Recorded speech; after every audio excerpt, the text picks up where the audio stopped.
Je m'appelle Nate Simohan Manel, j'ai 23 ans et je vis à Alger. Je me suis intéressée à la culture depuis très jeune parce que j'ai directement interagi avec des associations qui faisaient des événements à but non lucratif pour les hôpitaux, pour défendre des causes. Du coup, j'ai commencé à être sur le terrain et très vite commencé à créer mon propre collectif, créer une équipe et commencer dans la conceptualisation.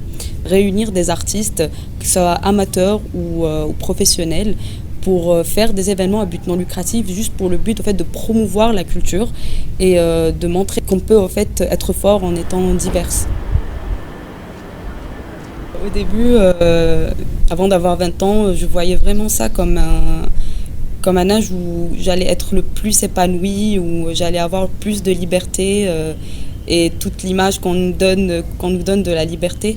Mais quand j'ai atteint la vingtaine, je me suis rendu compte que c'est les années de ma vie où je devais le plus sacrifier de moi-même. C'est des années de sacrifice pour atteindre des objectifs individuels ou communs. C'est aussi la joie de vivre et l'apprentissage aussi. La pandémie a été un choc et une coupure pour nous tous, professionnellement, personnellement. Et ça m'a vraiment coupé du monde matériel et de mon monde professionnel.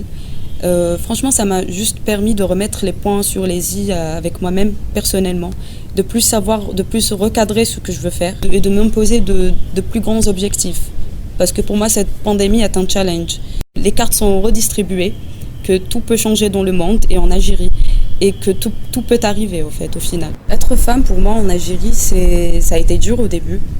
Ça a été un challenge de comprendre la fonction de la femme dans une société, peu importe la société dans laquelle on est. Toutes les complications que j'ai eues dans ma vie m'ont poussée à me détacher de certains conditionnements, du fait qu'on me dise que je peux faire ou ne pas faire certaines choses.